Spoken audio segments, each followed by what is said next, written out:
Ok, bueno, pues muy buenas tardes. Continuamos después de este breve receso con las pláticas para esta tarde. A continuación, le toca el turno a el doctor Jesús Alejandro Hernández Tello. Él pues trabaja aquí en el Instituto de Física y Matemáticas de la Universidad Tecnológica de la Mixteca. Él estudió pues su licenciatura, su maestría, su doctorado en la Benemérita Universidad Autónoma de Puebla. Ha trabajado en diversas áreas, desde la programación lógica, lógicas no clásicas, lógicas para consistentes y para completas. Y bueno, pues el día de hoy va a platicarnos acerca del razonamiento automático. Así que bienvenido, muchísimas gracias. Los compañeros estudiantes de licenciatura, de posgrado y los que nos están acompañando desde la transmisión en vivo, estén en donde estén. Efectivamente, como dijo Vero, me llamo Alejandro Hernández, trabajo aquí en el instituto y voy a platicarles en esta ocasión, aprovechando el marco del Día Mundial de la Lógica que se celebra el 14 de enero de cada año a partir de 2019, cuando la UNESCO lo establece como día oficial, el 14 de enero, para celebrar el natalicio de Alfred Tarski. Él nació en 1901 y el día en que muere Gödel, en 1978, 14 de enero de 1978, son sin duda dos de los grandes lógicos que dio el siglo pasado. Eh, a todos yo creo que nos es más común el nombre Gödel, sobre todo por sus teoremas de incompletitud, pero uno no puede hacer lógicas si no está trabajando con una relación de consecuencia tarskiana, y pues el nombre viene de Alfred Tarski. Esa es la razón que motiva a establecer el Día Mundial de la Lógica. Y aprovechando de ello, yo voy a hablarles de una de las aplicaciones que tiene la lógica en el razonamiento automático. La charla es informal, es divulgativa, no van a ver así grandes cosas, un programita que les voy a presentar y ya. Bueno, voy a comenzar, y no puedo hacerlo de otra manera, si no es hablando de el que se considera como el último polímata, Leibniz.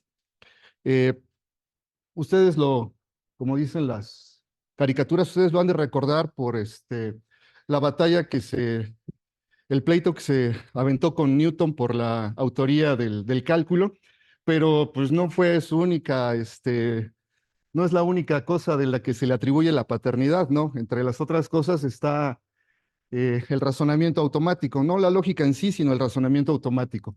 Bueno, aquí está su nombre: Gottfried Wilhelm Leibniz. Fue un polímata, eso significa que estudió muchas áreas. Entre ellas fue filósofo, matemático, lógico, teólogo, jurista, bibliotecario y político. Esta, estas frases textualmente las tomé de Wikipedia. Dice que fue uno de los grandes pensadores de los siglos XVII y XVIII y se le reconoce como el último genio universal. Es decir, la última persona que pudo formarse suficientemente en todos los campos del conocimiento. Después de él ya solamente hubo especialistas.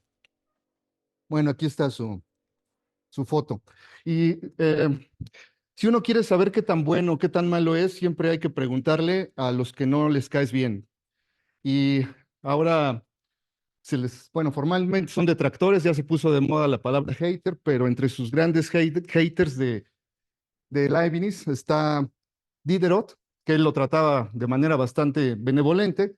Él, por ejemplo, dice: cuando uno compara sus talentos con los de Leibniz, uno tiene la tentación de tirar todos sus libros e ir a morir silenciosamente en la oscuridad de algún rincón olvidado. Ya para que alguien a quien no le caes bien hable de esa manera de ti, es que pues no fuiste cualquier, cualquier persona. Y bueno, hay de detractores a detractores. Está este tipo, François-Marie Arouet, no sé cómo se pronuncia correctamente, pero para los amigos le apodaban Voltaire, creo que así lo conocemos más todos. Este tipo, pues, además de ser detractor, era amigo de Newton, y pues ya saben que se estaban peleando ahí por lo del cálculo, y él dice que en toda la obra de Leibniz no había nada útil que fuera original, ni nada original que no fuera absurdo y risible. Bueno, hay siempre de dónde seleccionar, ¿no? Voy ahora, y siempre me gusta presentar una diapositiva más o menos para situarnos temporalmente con todos los logros, fracasos y el punto en el que está la humanidad justo ahora. Quiero empezar como Cristian platicó hace un rato, un poquito sobre Aristóteles. Él estableció los principios de la lógica y la matemática. Estamos hablando de que si nació en el 384 antes de Cristo, pues pero pongamos que por ahí del 350 empezó a establecer sus tres principios: el principio de identidad, cualquier objeto es igual a sí mismo; el principio de no contradicción, no se puede tener que una afirmación y su negación son ambas verdaderas; y el principio del tercero excluido. Si tú tienes o haces alguna afirmación sobre algo, o bien esa afirmación es verdadera, o bien su negación es verdadera. Um, esa es la lógica, esos son los principios de la lógica clásica, la lógica con la que trabajamos aún, pero no es la única lógica con la que trabajamos. Hay diferentes lógicas, como dijo Vero, lógica paraconsistente. Esa lógica niega el principio de no contradicción. Está la lógica paracompleta, que niega el principio del tercero excluido. Y hay lógicas que niegan el principio de identidad. Se llaman lógicas paranormales. Bueno, si aquí hay algún matemático, pues me ayuda a hacer la cuenta. 350 años antes de la era común y estamos en el 2023, entonces hagan la cuenta, 2370 años atrás comienza el estudio de la lógica. De ahí, pues por poner algunos eventos relevantes que obviamente pues no daría tiempo de poner todos, solamente algunos seleccionados de manera muy arbitraria: la trigonometría en el siglo II antes de la era común con Hiparco de Nicea; el álgebra con Al-Khwarizmi en el 820 de la era común; la teoría heliocéntrica en 1543. Antes de eso pensábamos que la situación era diferente. Y aquí ya empieza la pelea entre Leibniz y Newton sobre el cálculo infinitesimal. 1700, y es por ahí más o menos en que también Leibniz formula dos cuestiones muy importantes que voy a presentar en la diapositiva siguiente. Dando un pasito más adelante, en un siglo, 1800, la teoría atómica de Dalton; 1900, la teoría neuronal de Santiago Ramón y Cajal; Einstein, otro pasito más adelante, 1905, la física moderna; y por aquí Turing, con el inicio de la inteligencia artificial, 1940, 1950. Y bueno, llevamos este pedacito, ¿no?, de lo que tenemos de usar computadoras, de usar la lógica, de desarrollarlo, llevamos un pedacito. Y a pesar de ello, tenemos unos avances, eh, pues bueno, ustedes los experimentan todos los días, ¿no? Ya se les hacen muy comunes, pero la verdad es que sí habría que pensar un poquito todo lo que podemos hacer, y hace poco tiempo no lo podíamos hacer. Entonces, hacia finales del siglo XVII, pensemos que ya cercano a 1700, Leibniz formula dos cuestiones que sintetizan aspiraciones que traían desde la época de Aristóteles.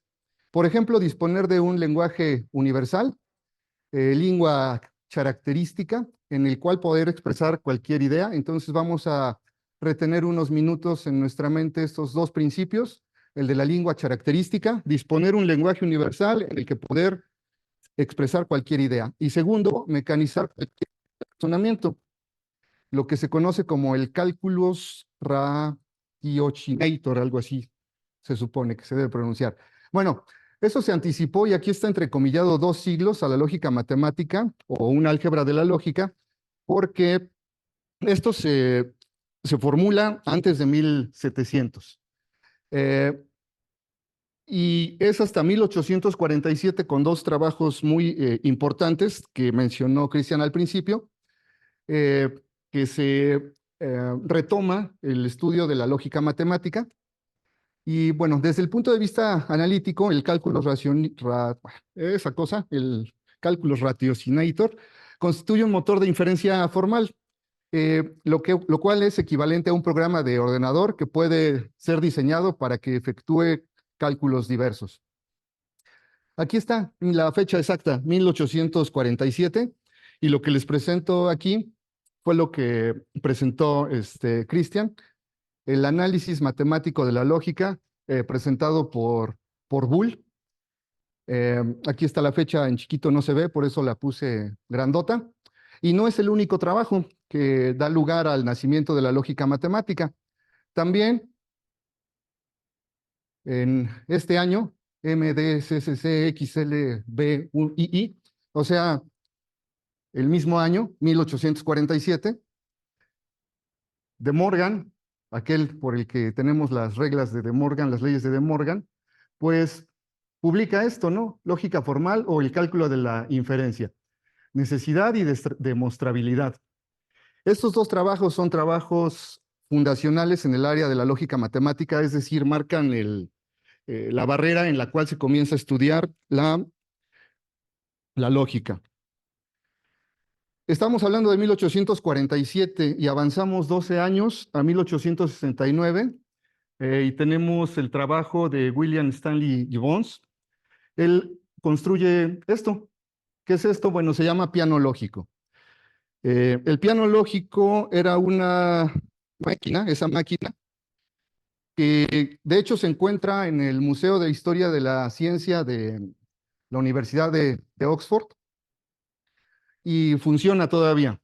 Puedes programar ahí silogismos, puedes poner, por ejemplo, el típico de todos los hombres son mortales, Platón es un hombre, y le pones, bueno, vas poniendo aquí, en las teclas aparecen letras mayúsculas y letras minúsculas, las minúsculas representaban la negación, aparecen los conectivos, la conjunción, la disyunción, la implicación, aunque necesitamos todos esos conectivos, que ya sabemos que podemos tener conjuntos funcionalmente completos de conectivos a partir de los cuales podemos construir todos los demás conectivos. Sin embargo, bueno, son útiles en cuestiones de expresabilidad.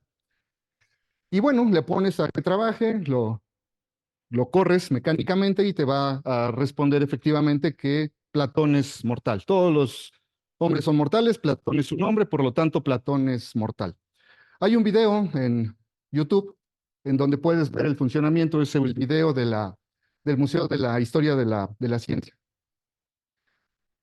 Avanzamos, ¿en qué año íbamos? 1867 y avanzamos un poquito ahora con Ludwig Frege. Él fue un matemático, lógico y también filósofo alemán. A él se le considera el padre de la lógica y de la filosofía analítica, concentrándose en la filosofía del lenguaje y de las matemáticas. Él hace una publicación. Estábamos en el anterior 1867, avanzamos otra vez 12 años, y él publica este trabajo. Ahí cada quien pronúncielo como quiera en su mente. En español también está feo de pronunciar, pero bueno, conceptografía. Y eso marca el inicio de la formalización de la lógica. O sea, ya se estaba preparando todo el condimento para hacer un buen guiso. Y ese texto se considera precursor no solo de los sistemas actuales de lógica matemática, sino lenguajes formales. Como nos estaba comentando Lourdes en su plática, necesitamos lenguajes formales. Bueno, pues ya desde ahí, desde el trabajo de Frege, con su conceptografía, se pretendía llegar a esos lenguajes formales. Y bueno, aquí están estos lenguajes formales, donde sí cuesta trabajo entender lo que está diciendo, pero, a ver, por ejemplo, aquí la línea 31, espero que la alcancen a ver, tiene un símbolo de virgulilla aquí donde estoy apuntando, el gorrito de la ñ, la virgulilla, y aparece otro virgulito, otra virgulilla después, y luego alfa. Después hay una flechita. La flechita tradicionalmente nos ha representado implicación. Entonces, aquí en 31 lo que está diciendo es que la doble negación de una fórmula implica la fórmula. Entonces, para ponerle un poquito de maquillaje a esto, en esta diapositiva, tenemos exactamente lo mismo que antes, pero ya digamos que de una manera visualmente más atractiva. Aquí está la línea 5, la doble negación de A implica A, y la 6, que la A implica la doble negación de A. Para los que ya llevaron lógica y para los que no han llevado lógica, la línea 1, bueno, los que ya llevaron el curso de lógica pueden distinguir claramente la línea 1 y la línea 2. Son los primeros dos axiomas de la axiomática del cálculo positivo de la lógica intuicionista, los axiomas de Hilbert. Si tú supones que se vale la proposición A, entonces pues puedes suponer cualquier otra cosa, de todos modos vas a concluir A. Si yo considero que Goku es nuestro señor, entonces pues por el hecho de ver una nube, pues Goku es nuestro señor. Esa forma de implicación viene aquí resumida en el axioma 1. El axioma 2 es una especie de distributividad en las hipótesis. Si a partir de A tú puedes demostrar que B implica C, entonces tú puedes demostrar que a partir de A se sigue B y eso implica que a partir de A se sigue C. La línea 3 es un intercambio de hipótesis. Si de D yo puedo demostrar la implicación B con A, entonces tomando B yo puedo demostrar la implicación de B con A. La 8 es el principio de identidad de los de Aristóteles, un objeto es igual a sí mismo. El 7 dice que si tú tienes dos objetos iguales y F, aquí F es no es como en el curso que les estoy dando de lógica que tenemos el convenio de que las letras las representan funciones, aquí lo que está representando es un predicado, y si tú tienes dos objetos iguales, entonces el valor en su predicado va a ser el mismo, o ambos van a ser verdaderos o ambos van a ser falsos. Y el último dice, si tú sabes que para cualquier elemento A del universo se satisface la propiedad F, entonces particularmente C va a satisfacer la propiedad F. Y bueno, en la diapositiva anterior está exactamente lo mismo, pero un poquito más complicado de ver. Entonces, esto fue lo que nos trajo Frege. Ahora, llega Peano, y él publica en 1889 su trabajo que se llama Arithmetices Principia, el que utiliza una nueva situación simbólica para formalizar la teoría de números que Dedekind había propuesto. Bueno, la aritmética de Peano es una teoría de primer orden que recoge las propiedades de los números naturales. Aquí están muy chiquitas, pero este es su trabajo. Solamente quiero que pongan atención en el punto 1 que dice, el 1 pertenece a los naturales, y el punto número 8 dice, si tú tomas un número natural, este símbolo que está aquí es la implicación, dice, si A es un número natural, entonces cuando tú le sumas a 1 el número natural A, eso te da diferente de 1. Sí, es una notación bien oscura, pero bueno, hay que entender el año en el que estábamos, ¿no? Si tomas un natural cualquiera y le sumas 1, te da un número distinto de 1.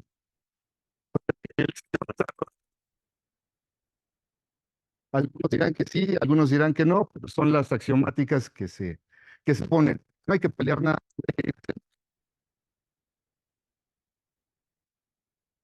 Llega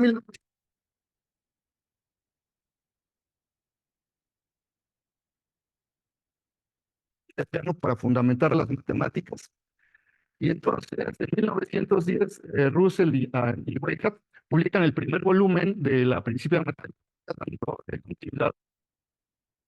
Entonces, el primero que propuso Leibniz, el de la lengua característica, empieza a tener respuestas parcialmente satisfactorias con esos lenguajes formales. Ya estamos en la búsqueda de construir un lenguaje en el cual podamos escribir cualquier idea. Y luego, en 1950-60, ya habíamos presentado en la diapositiva anterior que por ahí en los 40 llegó Alan Turing. Bueno, aquí en 1950-60, con el desarrollo de las computadoras electrónicas y los logros en lógica matemática, se retoma el segundo objetivo de Leibniz, el de Calculus Ratiocinator, donde queremos saber la automatización del razonamiento, que es uno de los problemas iniciales de la inteligencia artificial. En 1956, Newell y Simons dan su... ok. Presentan Logic Theories, que consiste en un programa capaz, chequen nada más, de probar 38 teoremas de la lógica proposicional. O sea, ese programa ya demostraba 38. Y 4 años después, el chino-americano, Hao Wan, demuestra 9 capítulos de los Principia Mathematica programando en una IBM, no me acuerdo, una máquina IBM. Demuestra 9 capítulos. Bueno, si eso no es sorprendente para ustedes, son cientos de teoremas que demuestra en 9 minutos, incluyendo teoremas de cálculo de predicados usando el sistema deductivo de Gensen. ¿Ya? Bueno, un poquito más adelante, los resultados de Scholen y de Herbrand reducen la demostración de una fórmula f de primer orden a una fórmula proposicional f' asociada a la fórmula f. Es decir, que si tú quieres demostrar algo que tiene cuantificadores, lo puedes reducir a una fórmula que no tiene cuantificadores bajo ciertas condiciones. Los problemas que aparecen, pues, es la búsqueda de un candidato para esa fórmula proposicional. Y la segunda, ¿cómo lo demuestras? Bueno, si quieres resolver el primer problema, entonces ahí surge el concepto de cláusula. Y por otra parte, en los trabajos de Pravitz, el de unificación, es decir, una función que unifique términos. 1965 llega Robinson y publica su trabajo en el cual introduce la regla de corte proposicional y el principio de resolución, junto con la unificación que había presentado Pravitz. Este trabajo, y es en lo que nos vamos a concentrar en los minutos que me quedan, en este trabajo supuso un hito de la demostración automática de teoremas y lo podemos considerar como el inicio de la deducción automática o del razonamiento automático. Después se hicieron muchas mejoras acerca del trabajo de Robinson. Por ejemplo, él mismo junto con estos Walsh y Carson hablan sobre estrategia del conjunto soporte. Les voy a presentar un ejemplo muy pequeño de ello. Hay otra regla, una combinación de muchos pasos de resolución que se llama hiperresolución, también la hizo él en 1965. Después en 1967 de modulación, paramodulación, y después resolución UR y estrategia de pesos. Particularmente vamos a trabajar con OTTER, OTTER, como quieran decirlo. Significa técnicas organizadas para la demostración de teoremas y la investigación efectiva, y por sus siglas en inglés es OTTER. ¿Qué cosa es OTTER? Es un demostrador automático de teoremas en lógica de primer orden que fue desarrollado por McEwen en 1988. Por ejemplo, vamos a comenzar.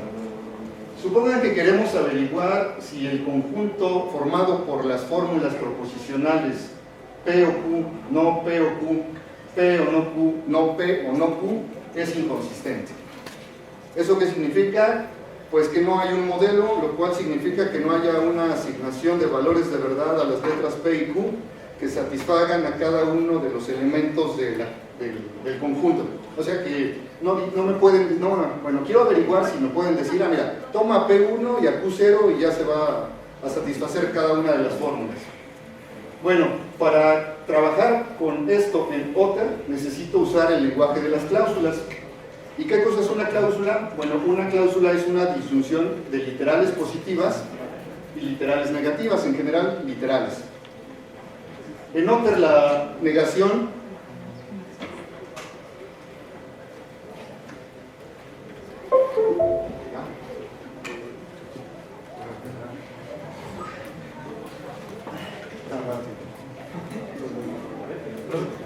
sí, pero ya se puso la barra. Sí, ahorita no. Entonces, en OTTER la negación se representa por el guión medio y la disyunción por la barra vertical, y las cláusulas se separan con puntos. Si quieres especificar cuál es tu conjunto de cláusulas, debes de escribirlo entre las palabras list, paréntesis, SOS y end of list. Entonces, acá, si queremos poner este conjunto y traducirlo en OTTER, pues vamos a poner list, SOS. La primera cláusula sería P. Dijimos que la disyunción es la barra vertical, por eso aquí es P o Q. La siguiente es no P. Dijimos que la negación es el guión medio, no P o Q, P o no Q. Y finalmente no P o no Q. Bueno, hasta ahí, hasta donde dice end of list, termina el programa. Lo hemos capturado, eso lo pueden capturar en un archivo de texto. Y entonces al final a tu archivo de texto le agregas esta línea. Establecer resolución binaria. Y lo que va a hacer OTTER es justamente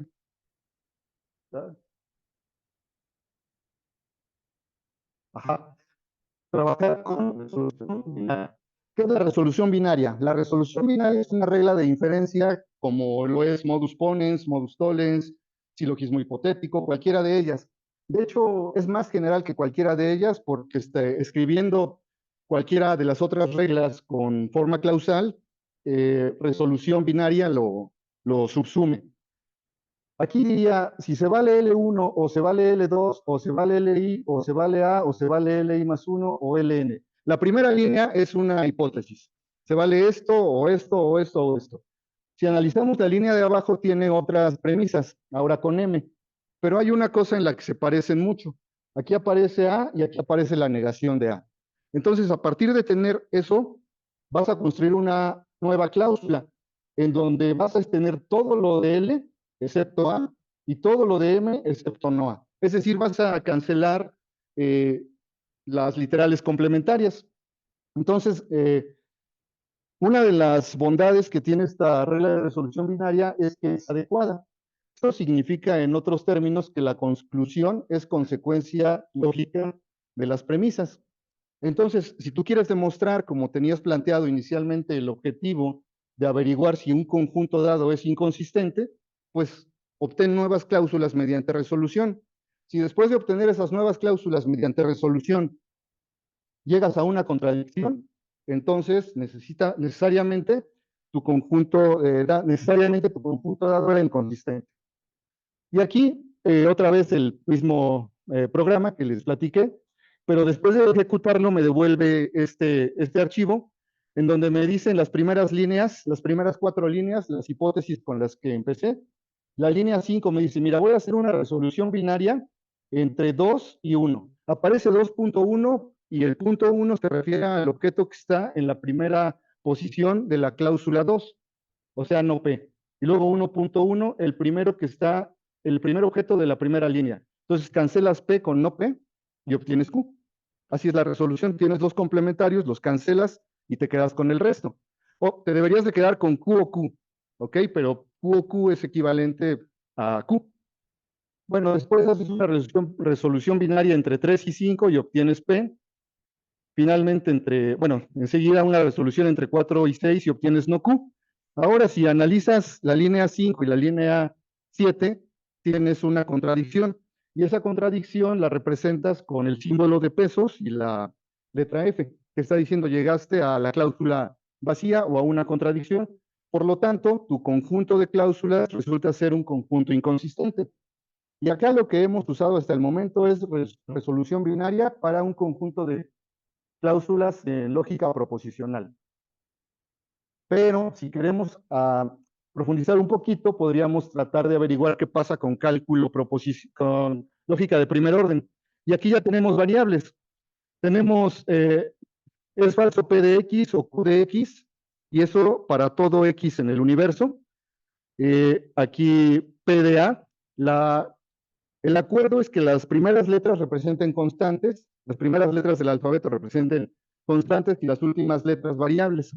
Y cuando no hay un cuantificador antes, se entiende como un cuantificador existencial. Y cuando hay un cuantificador existencial, a ver, creo que lo dije mal.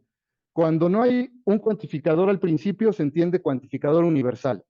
Cuando tienes un cuantificador existencial, vas a utilizar constantes de Skolem, del que les hablé antes, del que hizo la traducción del algoritmo de escolemización, y permite traducir esto a una fórmula en lógica proposicional. Tú vas a poner en orden, vas a poner esto, no P de X, Q de X, que corresponde a la primera, P de A, que es la segunda, no Q de Z, que es la tercera. Popper ya entiende también que las últimas letras del alfabeto son variables y que las primeras son constantes. Entonces, las primeras 3 líneas son las hipótesis, ¿sale? La cuarta línea dice, voy a hacer una resolución binaria entre 1, 1 y 2, 1, pero no puedo hacer una resolución binaria hasta que haya igualado X con A, es decir, hasta que haya hecho una unificación, ¿sale?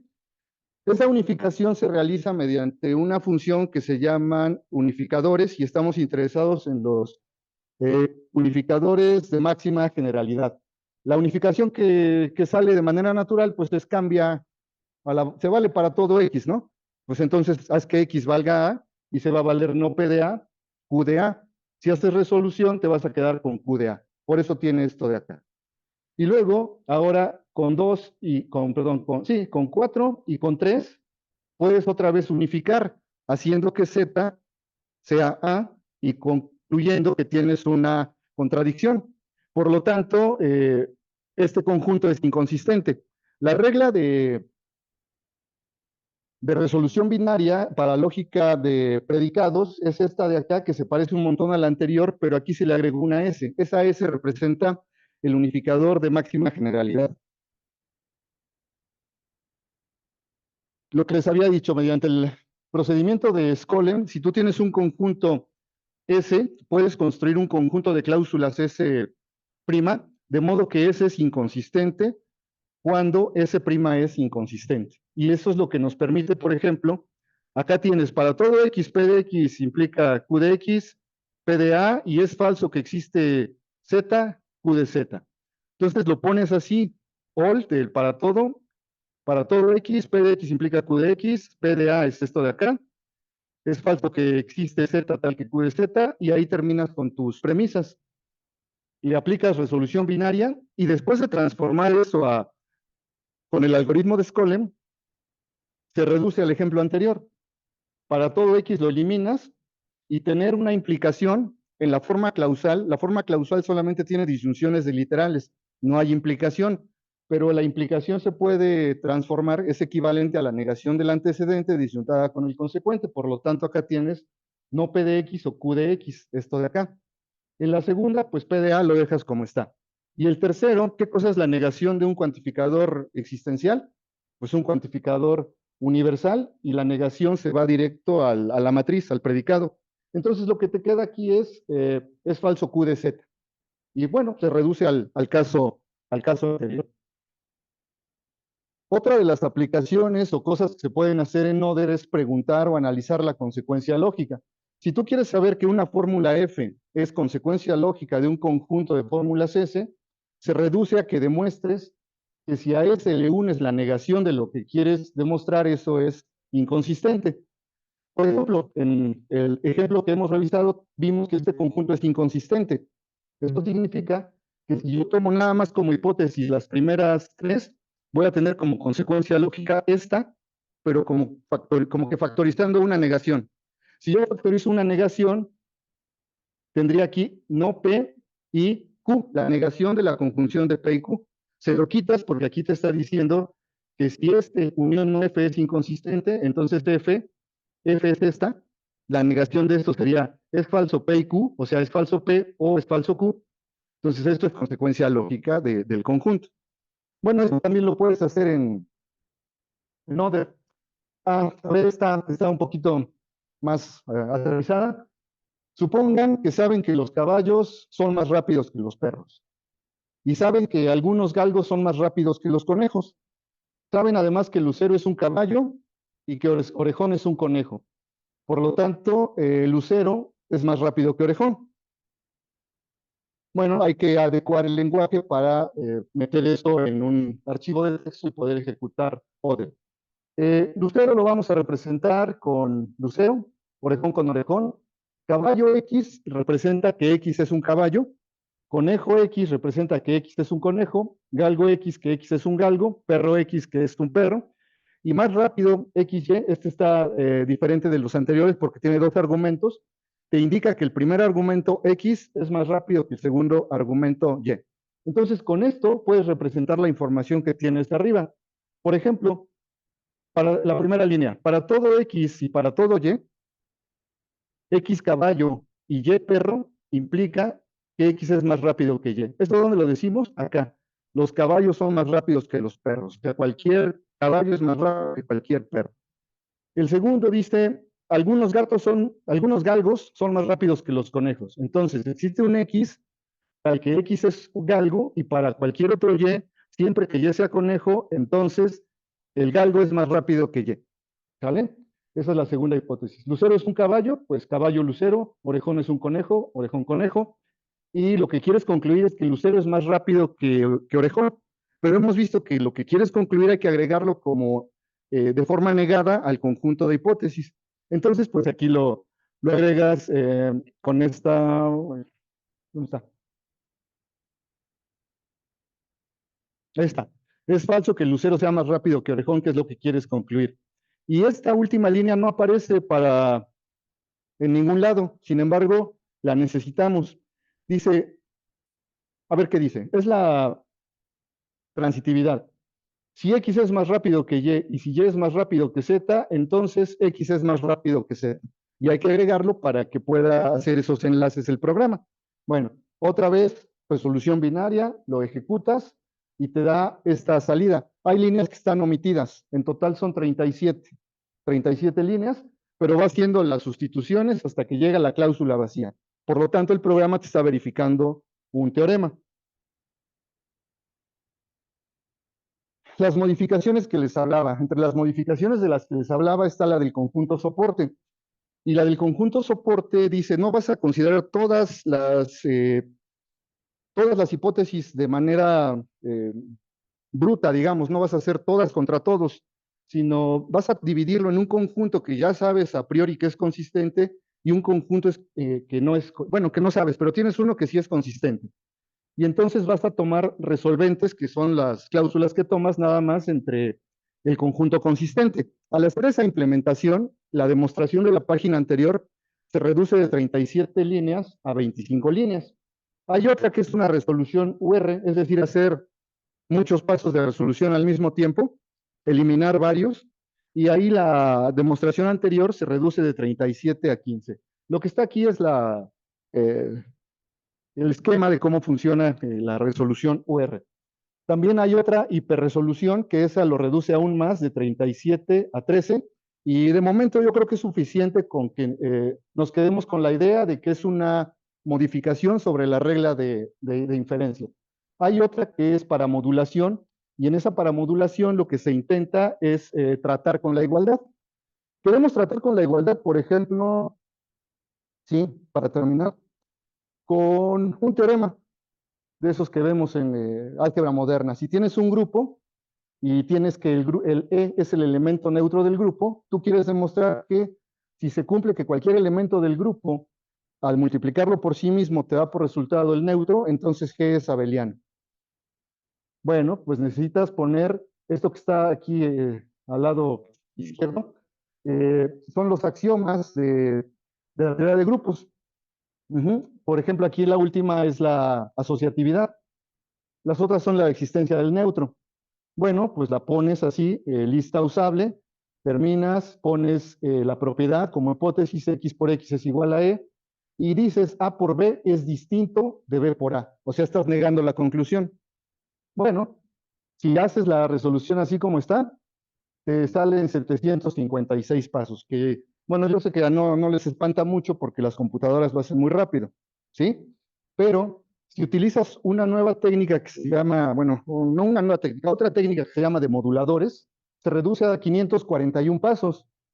Pero si además lo implementas con otra que se llama de modulación dinámica, la demostración de 756 se reduce a 37. Entonces, bueno, esta es la última diapositiva, con esta concluyo y quiero ser enfático un poco en que estos demostradores son demostradores de teoremas que ustedes han demostrado o que van a demostrar en la carrera, ¿sale? No es como nada más el ejemplo anterior de que si tienes un caballito y un conejo puedes demostrar eso. Puedes demostrar cosas serias como lo hicieron en los Principia Matemática, ¿sale? Y ya, de momento eso es todo. Gracias.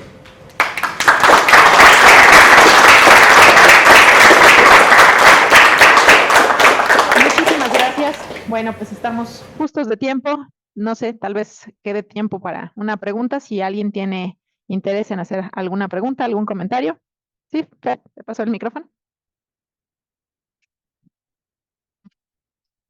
Sí, nada más por curiosidad de que si, por ejemplo, el proceso de escolemización se puede de alguna manera, bueno, y el teorema de Skolem se puede extender a lógicas de segundo orden, a lógicas más expresivas. Hasta donde sé, sí se puede extender a lógicas de segundo orden. No recuerdo exactamente. Sí, Fer, gracias por la pregunta. Hasta donde recuerdo sí se puede extender a lógicas de segundo orden. Tendrías que aplicar constantes de constantes. ¿Algo más?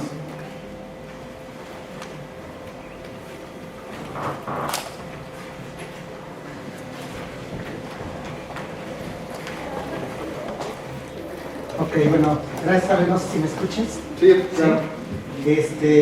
Bueno, yo he visto que, por ejemplo, cuando se usan lógicas, por ejemplo, la lógica difusa, creo que ese tipo de lógicas como que se acercan un poquito más a la toma de decisiones que hacen los humanos, ¿no? Entonces, ¿cómo funciona una lógica difusa en este caso?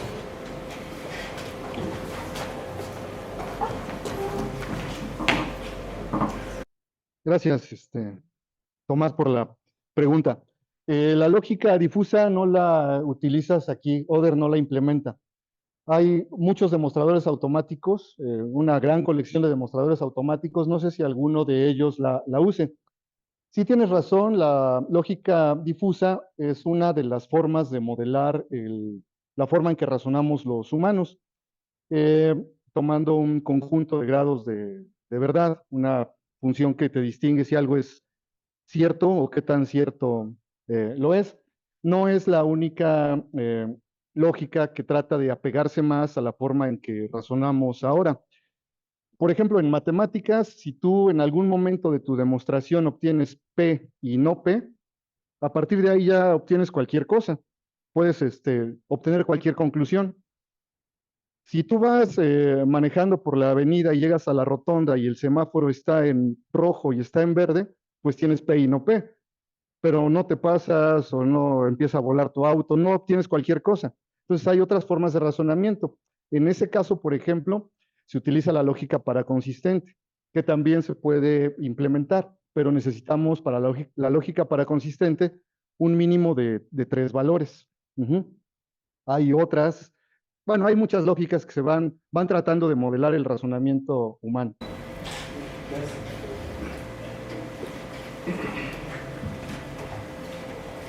Muy bien, pues le agradecemos al doctor Alejandro Hernández por su plática. Un aplauso, por favor.